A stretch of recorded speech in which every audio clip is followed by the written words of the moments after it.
Mga ka-sports, isang yakap, isang salita at isang sandali na nagpaiyak at nagpa-proud sa buong Pilipinas. Alam mo bang may isang NBA superstar na tumigil, niyakap at tinawag na legend ang isang Pinoy? Oo, tama po ang iyong narinig. Walang iba si Stephen Curry at si Jimmy Alapag. Kung trip po ang ganitong content, paiwan ng follow at pa-subscribe na din. Tara po, simulan na natin. Mga ka-sports, kung hilig ninyong bumili ng mga Gilas jersey, Gilas accessories at mga gamit na pang basketball habang nanunood po kayo sa aking mga videos, kindly check this basket on this lower part ng ating video at magpa-pop up yung ating mga items sa gilid. Mga legit po yung mga items dyan and see to it po na makabili po kayo ahead of time kasi meron po yung mga discounts and mga promos depende po sa seller. And also, kunting suporta din as a content creator po. Salamat!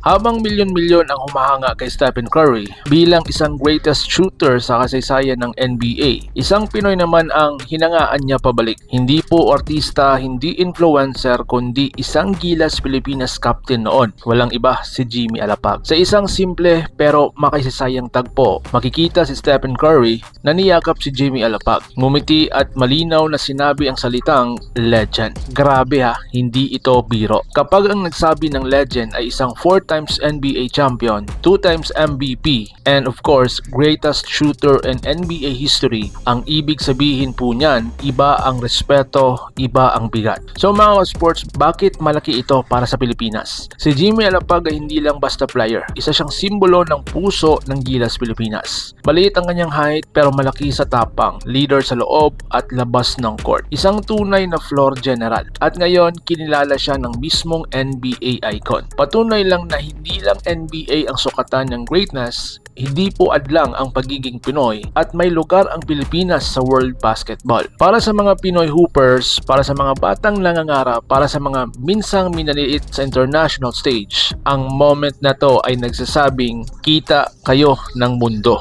respeto kayo, legend kayo. Kaya mga ka-sports, kung proud ka bilang Pilipino at kung idol mo si Jimmy Alapag at kung naniniwala ka sa Gilas Pilipinas, tignan mo po ang mga highlights ni Jimmy Alapag noon.